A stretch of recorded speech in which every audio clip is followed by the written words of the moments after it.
Cuando nosotros pensamos en la palabra poder, habitualmente imaginamos las esferas más prominentes del poder, lo que tiene más influencia quizás desde lo público o desde lo mediático. Sin embargo, todos nosotros tenemos cierta esfera de poder en el lugar donde nos movemos. El padre de familia en su casa, el jefe de su empresa, aún la persona que está atendiendo del otro lado del mostrador, la persona que nos atiende cuando vamos a almorzar en un restaurante. En fin, todos manejamos cierto espacio de poder. Desde luego que esos espacios tienen diferentes implicancias o magnitudes de acuerdo al lugar donde uno esté. Desde luego que no es lo mismo un poder que maneja miles de personas que un poder que simplemente está en el seno de una familia.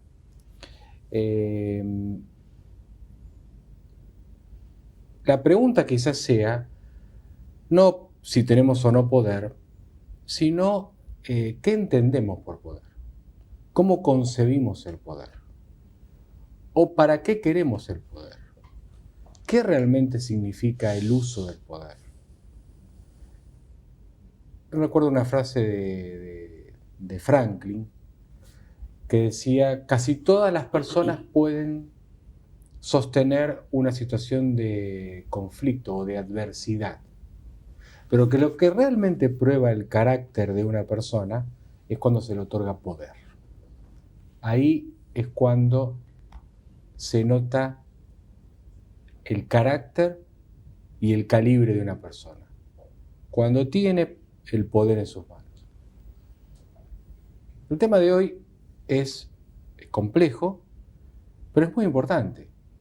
Por lo que dije al principio, estamos sujetos a personas que ejercen poder sobre nosotros, desde luego, y nosotros también tenemos nuestra esfera de poder.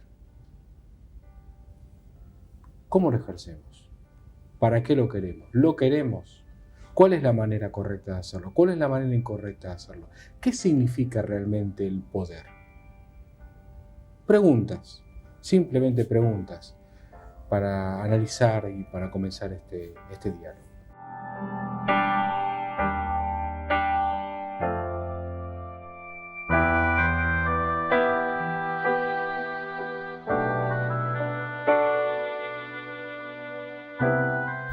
El poder es una función que muchas veces elegimos ejercer y muchas veces nos es impuesta a ejercer.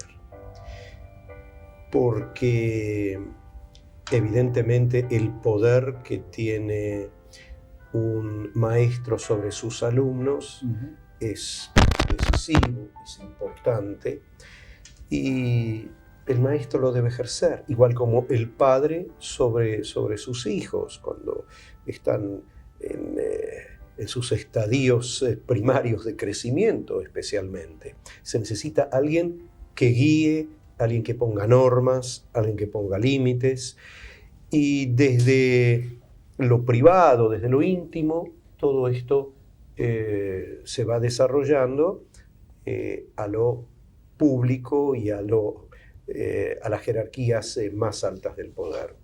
La estructura humana, de la sociedad humana, evidentemente que nos enseña que deben haber estructuras que conducen, que ordenan, porque si no estaríamos viviendo en un caos. O sea que el poder es una materia de necesidad para poder llegar a vivir en una forma civilizada. Ahora, ¿qué es lo que se hace? ¿Cómo se conduce? ¿Cómo se utiliza el poder? Evidentemente que Franklin tuvo razón. En el momento que alguien tiene el poder en sus manos, la capacidad de decidir sobre la vida de otros, en todos los aspectos. Un padre sobre la vida de sus hijos. un mandatario sobre la vida de su pueblo. Bueno, la literatura bíblica tiene como uno de los temas más importantes cómo ejercer el poder. Vemos, por ejemplo, Gidón, el famoso personaje, el famoso juez en el libro de los jueces, cómo se le quiere, el pueblo le dice, reina sobre nosotros, sé tú nuestro rey. Él dice, no, el rey será Dios, el rey de nosotros es Dios. Y como el hijo de él, un hijo que tuvo con una concubina, mata a todos los descendientes, y Yotam, para él transformarse a su vez en rey.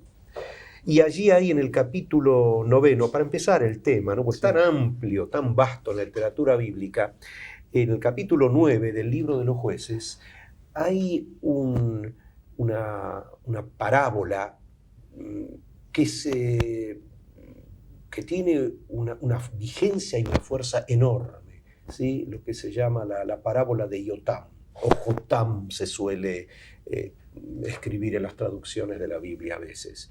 Es una historia realmente muy significativa, es una parábola muy significativa. Empieza diciendo, vamos a ir en hebreo y así puedo hacer bien la traducción,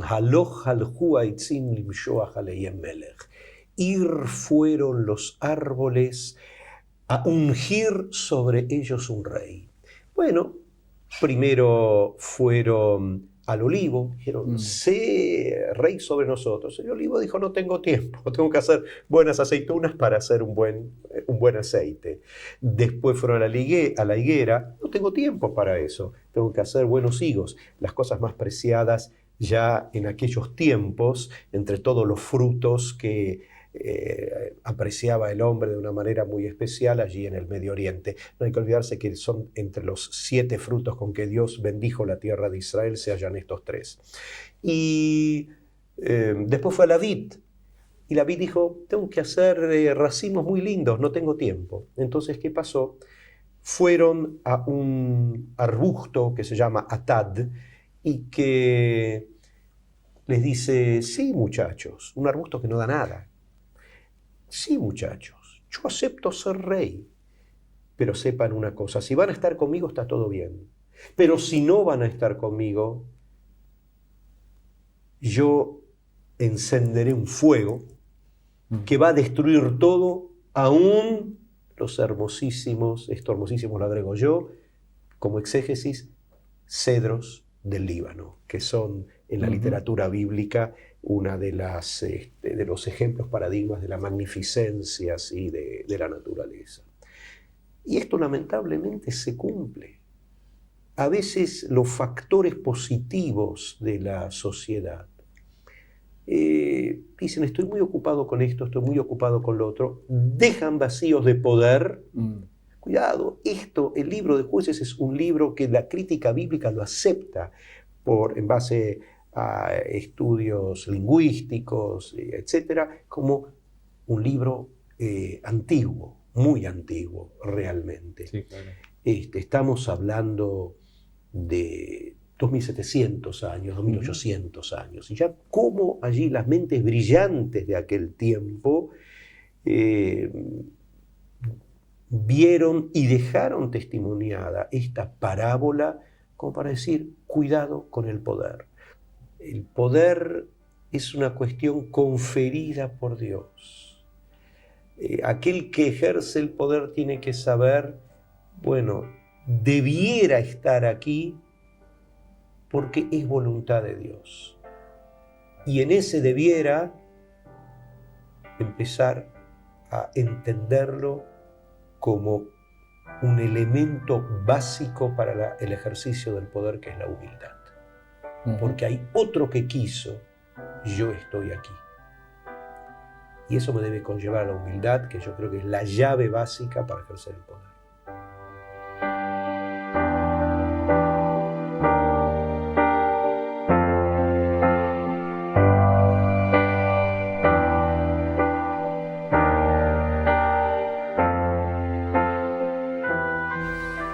Esto que dice usted, Dios elige.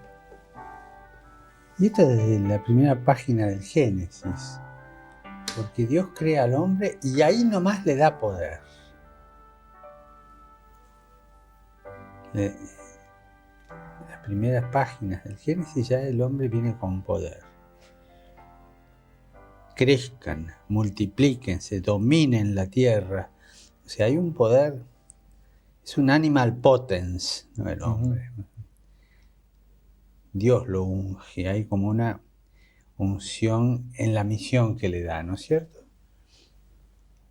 Yo pienso en todos aquellos que no aceptan esto, es decir, no aceptan que el poder es un don. O sea, el poder es un don. Yo te doy este poder, pero lo tenés que usar para lo que te lo di. Es decir, para crecer, multiplicar, para dominar la tierra, para que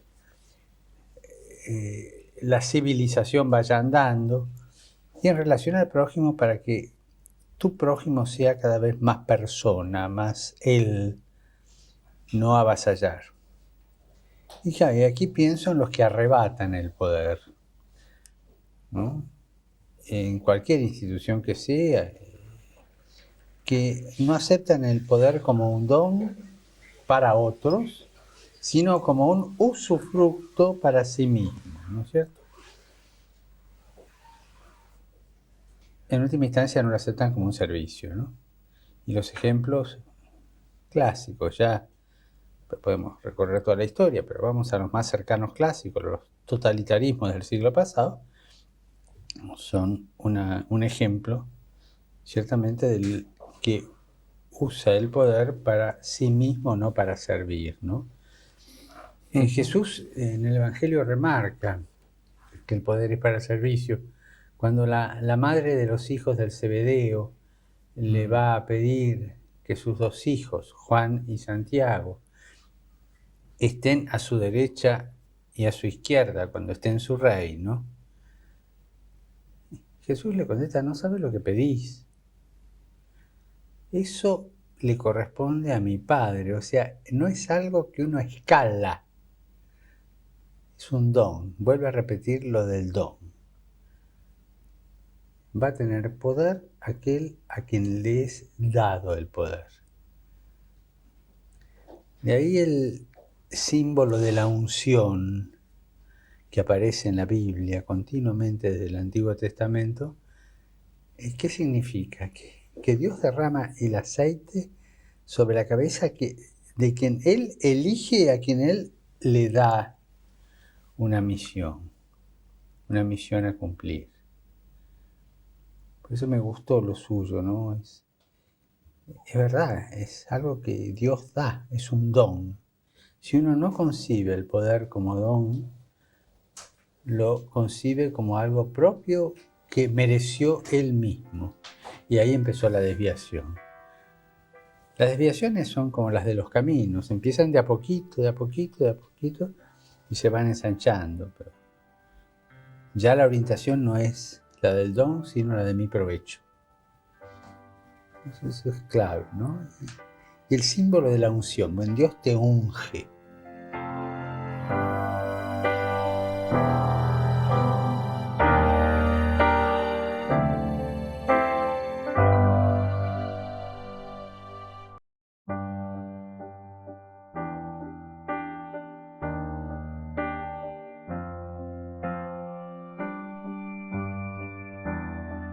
El padre de Moisés, Amram, tenía tres hermanos: Amram, Itzhar, Kehat y Uziel.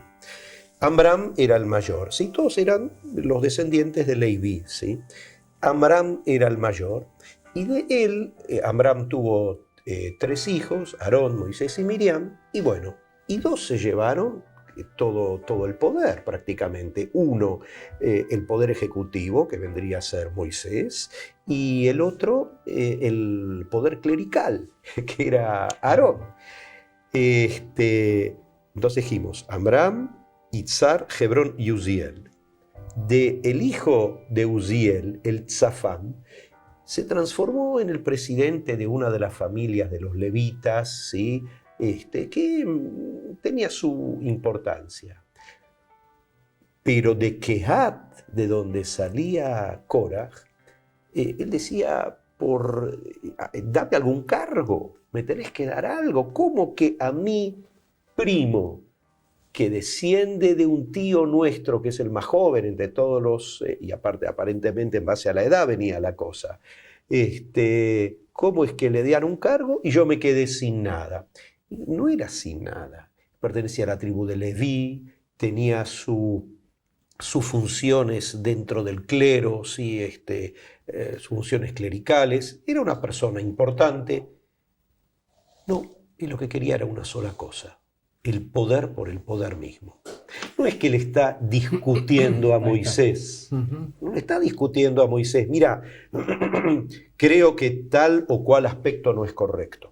No es correcto, no es una discusión ideológica, sino que el poder por el poder mismo. ¿Cómo termina la historia? Que cada uno de los representantes de las tribus tiene que poner un cayado, y el cayado que florece es el cayado de Aarón, mostrando que Dios los ha elegido para algo. Pero, y este es el punto al cual quería llegar, hay un momento de desesperación por parte de Moisés, y se va a hablar con Dios en el tabernáculo, y le dice: Dios, por favor, ayúdame con esta congregación de sublevados, se refería a Korah. Has de saber algo. Yo no he tomado ningún cohecho de nadie. Tú sabes que yo no he tomado ningún toro de nadie, ningún asno de nadie. Me he portado bien como líder. He hecho lo correcto y lo único que ellos quieren es, valga la expresión, voltearme del poder y asumir ellos un poder.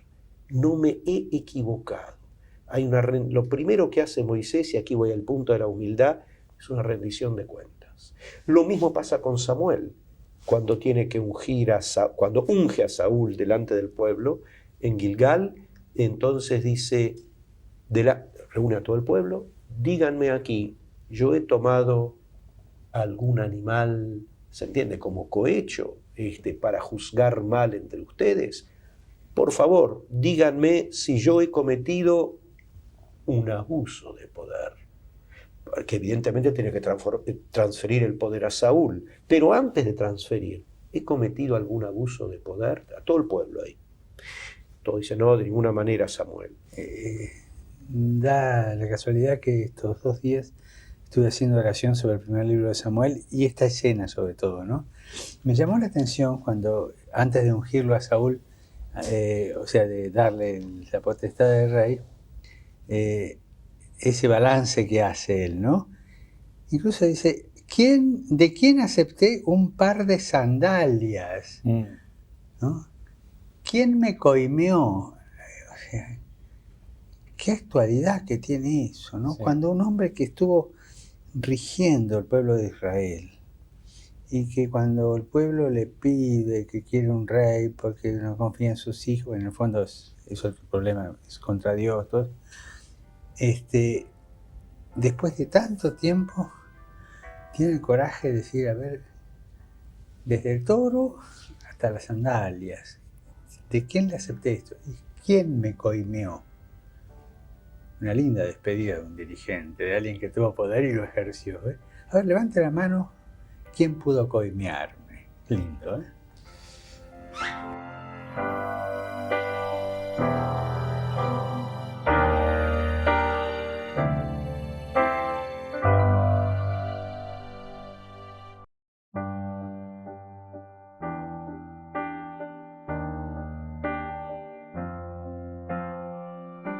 Siguiendo con el libro de Samuel, el primer libro de Samuel, yo me estaba acordando de 2 personas que tenían su espacio de poder y que lo ejercieron de manera opuestas, diferentes.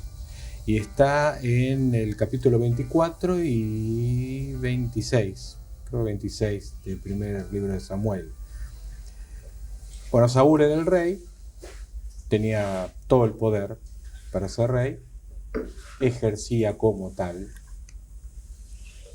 David había sido ungido por Samuel, por orden directa de Dios, el menos pensado, el pastorcito que cuidaba las ovejas, ungido como rey en secreto, una ceremonia privada. Tenía también el poder, que podía decir perfectamente Dios me había ungido como rey, y era verdad. Y Saúl enloquece por la fama de David. David vence a Goliat, la gente alaba a David, dice que David es mejor que Saúl. Saúl enloquece de poder.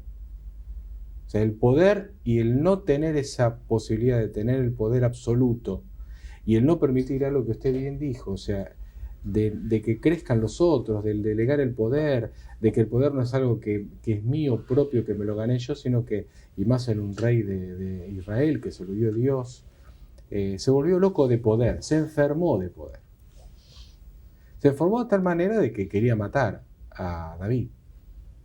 Y ahí tenemos una forma perversa de ejercer el poder, lo cual se creía que el poder era de él, ya se olvidó de que el poder se le había dado a Dios, y era de él, y no quería que nadie le hiciera sombra. Y por otro lado, David, en estas dos escenas del capítulo 24 y 26, que tiene dos oportunidades muy claras de matar a Saúl. En la primera, Saúl está entre una roca y él le corta un pedazo de vestido, se asoma y dice, ¿ves? Acá está el pedazo de vestido, te pude matar, tenía el poder para matarte y no lo hice, porque respeto que vos fuiste ungido Dios, rey, por mandato de Dios. ¿Quién soy yo para ir en contra de ese poder que Dios te dio? Sin embargo, eligió ejercer el poder para el bien y respetar el poder que el otro tenía. Yo creo que ahí hay una gran parábola, mensaje de cómo se puede ejercer el poder. Porque lo que está dando vuelta alrededor de la mesa es, bueno, ahora que alguien tiene el poder para algo, primero es algo que no lo ganó por sí solo. Segundo, es algo que está acotado, la necedad de pensar que uno va a vivir eternamente o que va a tener ese poder eternamente. Y tercero, la necedad de creer que ese poder que está limitado a un cierto espectro o esfera de personas o de situaciones, yo lo puedo replicar y repetir en todas las áreas que me invaden. Tengo poder en un lado, creo que tengo poder en todos los espacios. Como decía Lord Acton, ¿no? El poder tiende a corromper. No necesariamente corrompe, porque puede ser como el que dijo el señor cardenal, revísenme, nunca he aceptado nada. El poder tiende a corromper, pero el poder absoluto corrompe absolutamente. La pregunta es, en ese poder limitado en tiempo, espacio, designación, ¿cómo se ejerce? O sea, ¿para qué tenemos el poder? Usted resaltó el tema de la humildad.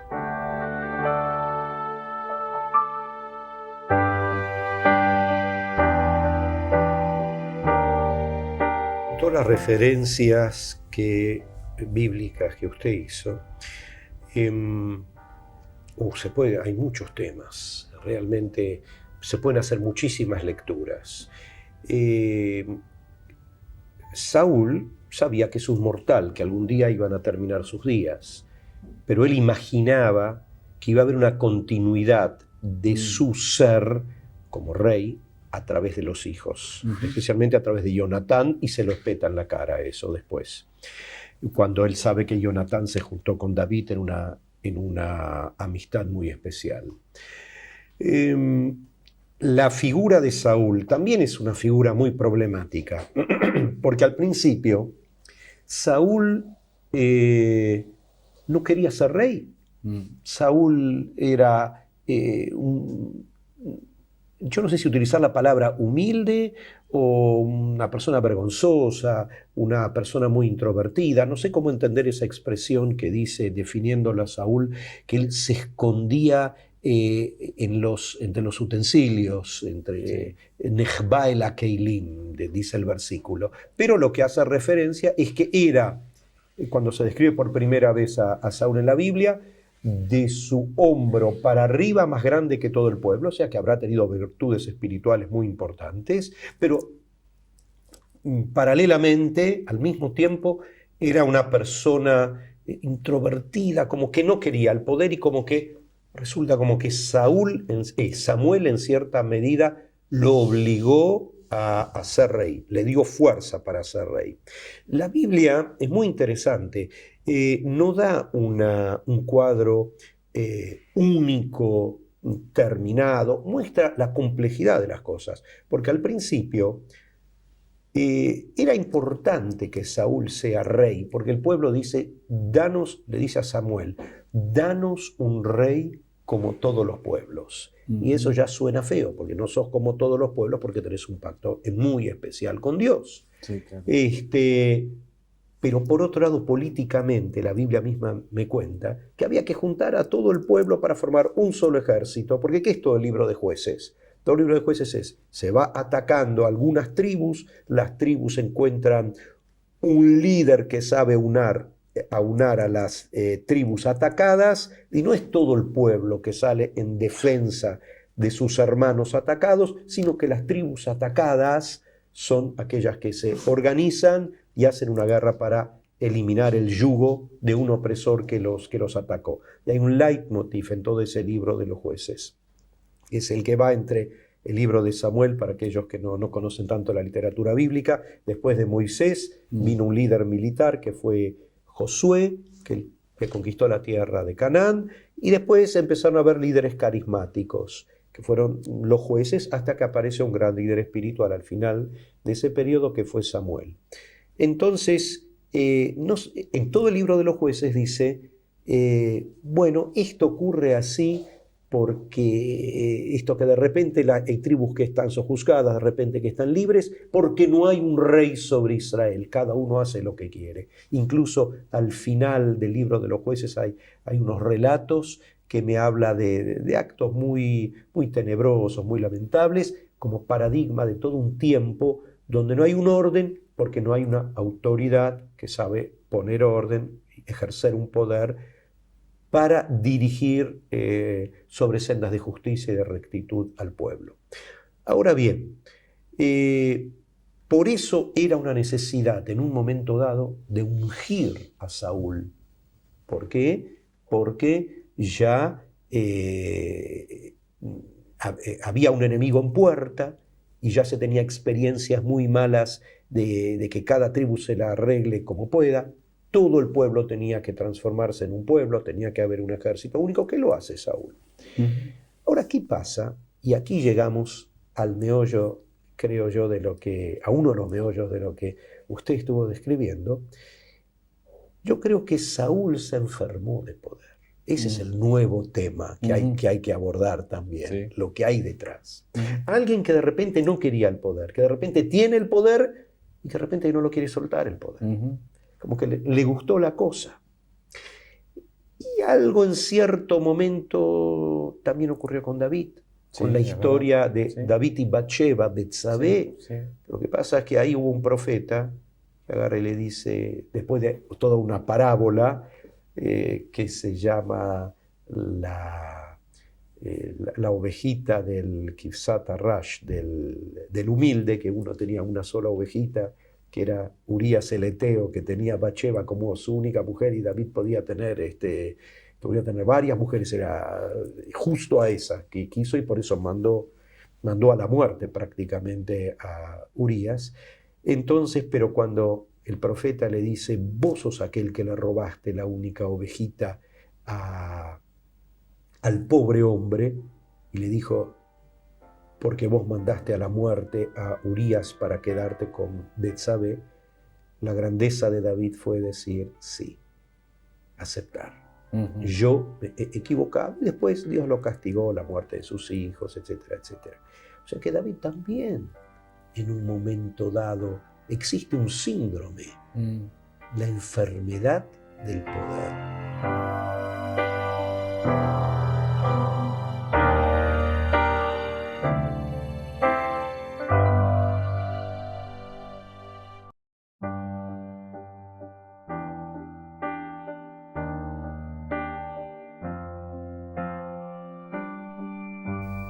Evidentemente, un poder por el poder en sí mismo es terrible. Siempre tiene que haber una meta.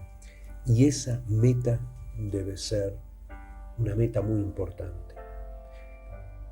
Si me preguntan así a boca de jarro, si tuvieses el poder en la Argentina, pues es un poder absoluto, ¿qué harías en tu patria? Y yo lo primero que me sale del alma es erradicar la pobreza. Trabajar con uñas y dientes, ¿no?, para que cada uno viva con dignidad. Ese es un desafío, ese es un norte.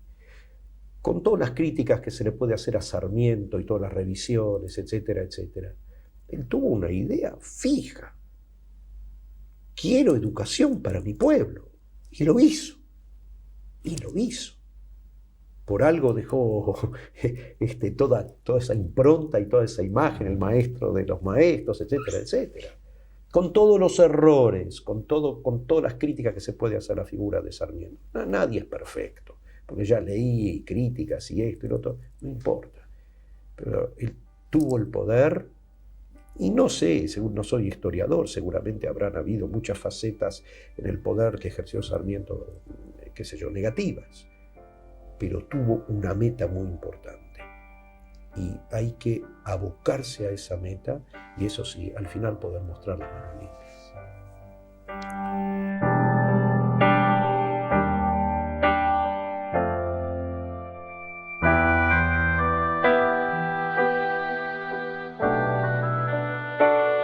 Creo que Dios nos unge con el poder, que es un regalo, pero a la vez un mandato. O sea, hacete cargo de llevar esto adelante. Curioso es. Un regalo que es un mandato, ¿no? Dios no quiere que seamos sonsos, que seamos, para usar un término común nuestro argentino, que seamos carneros, que nos lleven de un lado para otro y nosotros no aportamos. No, quiere que el poder que nos da sea para el servicio del bien común o de lo que Él nos da. Este tema lo quisiera tocar un poquito después, porque quiero que no se me pase lo de la enfermedad de poder, ¿no? Cuando el poder se olvida de que es para el servicio, se enferma. O sea, le entra el gustito, ¿no? Como le pasó a Saúl, que es un lindo proceso que usted describió, ¿no? Pero el gustito creo que nos entra a todos los que tenemos algo de poder en algún momento de la vida. El gustito de olvidarnos que uno está para el servicio y empezar a mirar a ver cómo puedo consolidar esto, cómo puedo ascender, cómo puedo esto, cómo puedo... pero mirándome a mí mismo, ¿no? Y eso ya son síntomas patológicos, o sea, de enfermedad, de poder, ¿no? La diferencia entre Saúl y David está precisamente en la grandeza que tuvo David de reconocer que estaba enfermo. Saúl la envidia, es curioso, la envidia frente a un eventual competidor. Lo corrompe, le corrompe el alma, ¿no? No lo tolera, incluso lo lleva a insultar a su hijo. David se la creyó, mandó a la gente a la guerra, se pasaba la gran vida en esa época, se paseó por la terraza y miró mal, ¿no? Yo creo que a David, el santo David, a quien quiero mucho y sé que está en la presencia de Dios, pero él diría que sí, que lo que voy a decir ahora está bien dicho, un porteño cualquiera diría flor de atorrante, porque se comportó como un sinvergüenza, como un atorrante, como un mafioso. Le gustó esa mujer, después quiso que ese hijo que venía pasarlo de contrabando, no lo pudo lograr por la lealtad de ese hombre que estaba peleando en la guerra, que no se prestó a bajar a su casa mientras el arca estaba luchando, y entonces llega al crimen. Pero la grandeza de David fue en escuchar con el corazón las palabras de Natán. O sea, no había perdido el corazón religioso. Sabía que el poder se lo debía a Dios. He pecado, me he equivocado, he tomado el mal camino. Y lo dice.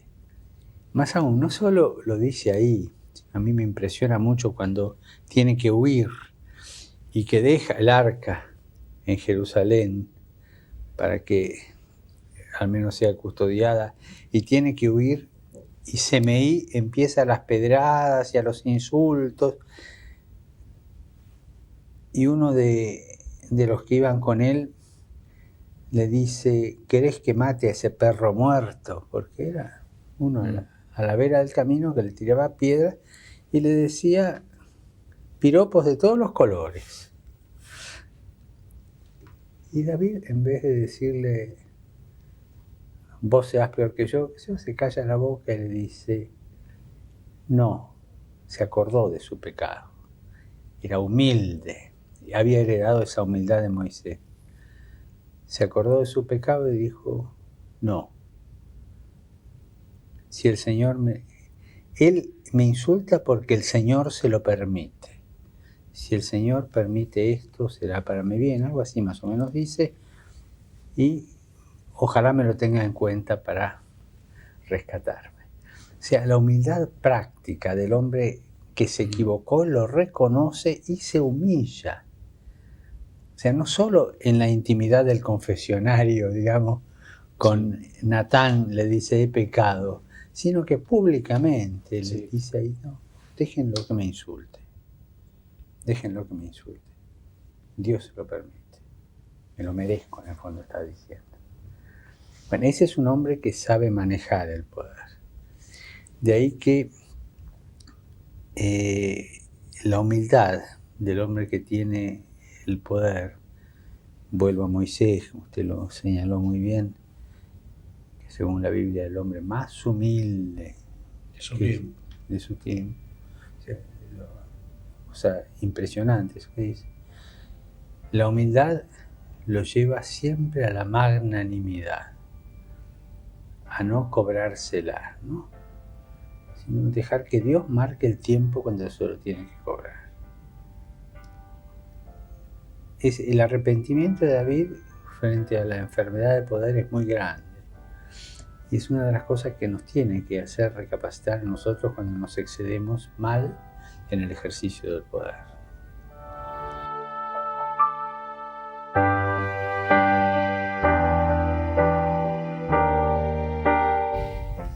Y lo otro que dije que quería decir es ¿para qué el poder? Y el poder es para el servicio.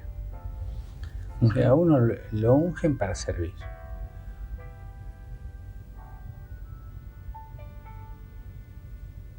El que no manda para servir, no sirve para mandar. O sea, si a vos te dan una autoridad es para servir. Si vos, padre de familia, te dan una autoridad frente a tus hijos para que sirvas a estos hijos y los hagas crecer, los lleves adelante. Si te dan una autoridad ministerial, como es la nuestra, es para que ayudes a una comunidad a crecer y no para que la dividas, para que tengan los tuyos y los demás, las enfrentes, sino que crees comunión, fraternidad y que crezca la comunidad. Si te dan un poder sobre los pueblos, cualquiera de los niveles que sea y de los órdenes, es para que ese pueblo crezca en la vocación que tiene y evite los males que vaya encontrando en el camino, ¿cierto? Pero el poder es para servir.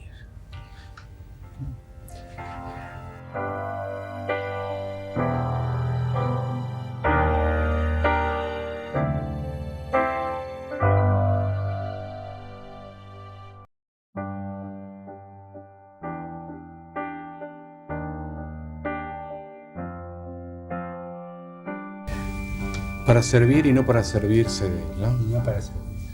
Porque creo que ahí está también una de las llaves. O sea, y que es un elemento contracultural, porque está muy afirmado, lamentablemente afirmado en nuestra cultura, de que, bueno, cuando una persona llega a tener poder, bueno, ahí hago lo que quiero, los demás me tienen que obedecer, me exalto a mí mismo, todo el mundo me tiene que mirar a mí, me tiene que alabar a mí, nadie me tiene que contradecir.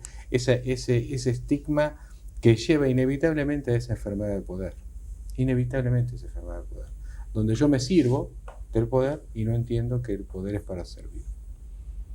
Ahora, yo estaba pensando en dos conceptos, y acá sé que voy a hacer un lío bárbaro en la mesa con estos dos conceptos, pero es así. Hay dos conceptos que van paralelos, pero que en algún momento se bifurcan o que se pueden dividir, que son los conceptos de poder y autoridad. O sea, yo puedo tener poder y autoridad, pero quizá en algún momento, cuando me enfermo de poder o cuando utilizo el poder de una manera indebida, sigo teniendo el estatus de poder, sigo teniendo la tarjeta, ¿no? La chapa del poder. Ya no tengo autoridad. O al revés, no necesito el poder, pero tengo autoridad. La pregunta que yo traigo ahora es, ¿el poder y la autoridad van juntas? ¿Cuándo se separan? ¿Siempre van juntas? ¿O nunca van juntas? ¿O en qué momento se produce esa ruptura entre estos dos conceptos? El poder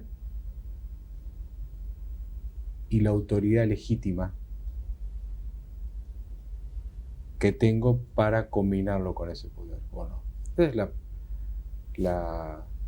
la pregunta. Doctor, una sugerencia. Creo que nos queda poco tiempo. Y usted va a armar lío en la mesa. Y esta pregunta arma lío. Sí. Una sugerencia. ¿Por qué no planteamos este problema iniciando otro programa? Muy bien. En otro programa.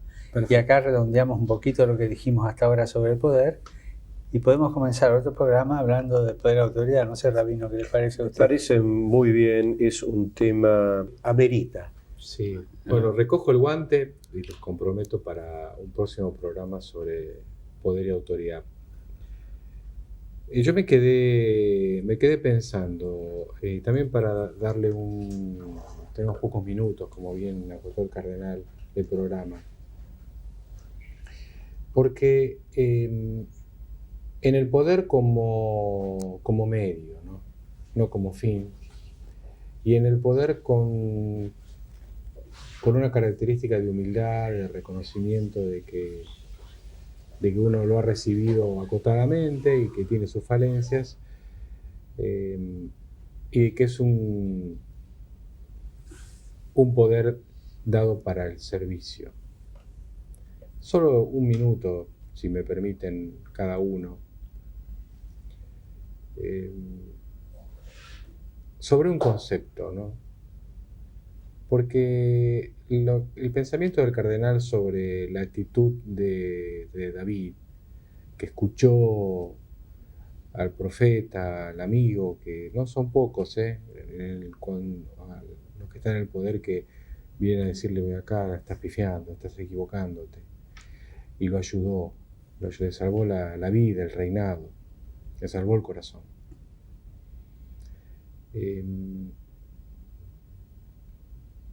¿Cómo me cuido? Yo sé que todos tenemos un espacio de poder, como dijimos varias veces en el programa. Un minuto nada más de que ustedes me puedan ayudar en esto. ¿Cómo ¿Cómo me cuido yo en mi corazón para ejercer ese poder para el bien?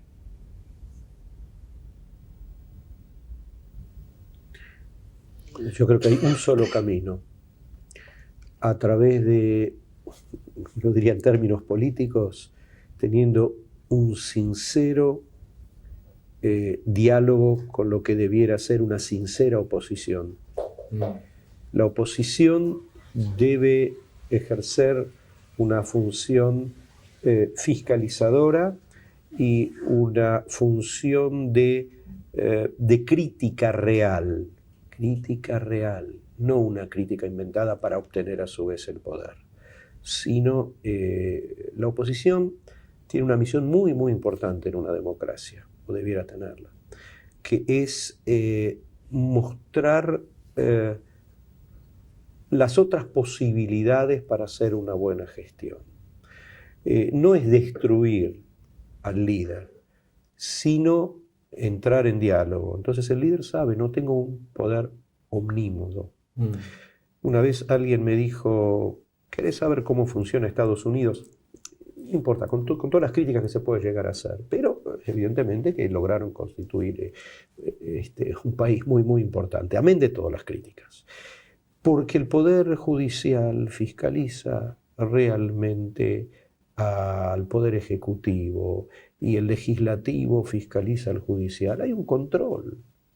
No se le puede dar todo el poder a una persona. Esa persona debe saber, estás siendo controlada para que no caiga en esa enfermedad. La enfermedad va a caer igual, pero por lo menos va a haber alguien que constantemente le va a ir diciendo, cuidado, no te enfermes más. Hasta aquí va, no te enfermes más. O no te voy a dejar que expreses tu enfermedad de una manera mucho más dura que lo estás expresando en este momento. Es la única. Por eso yo creo que está Dios, para decir, ten cuidado, el poder te lo doy yo, no es tuyo. Pero junto con Dios tiene que haber un fraccionamiento del poder.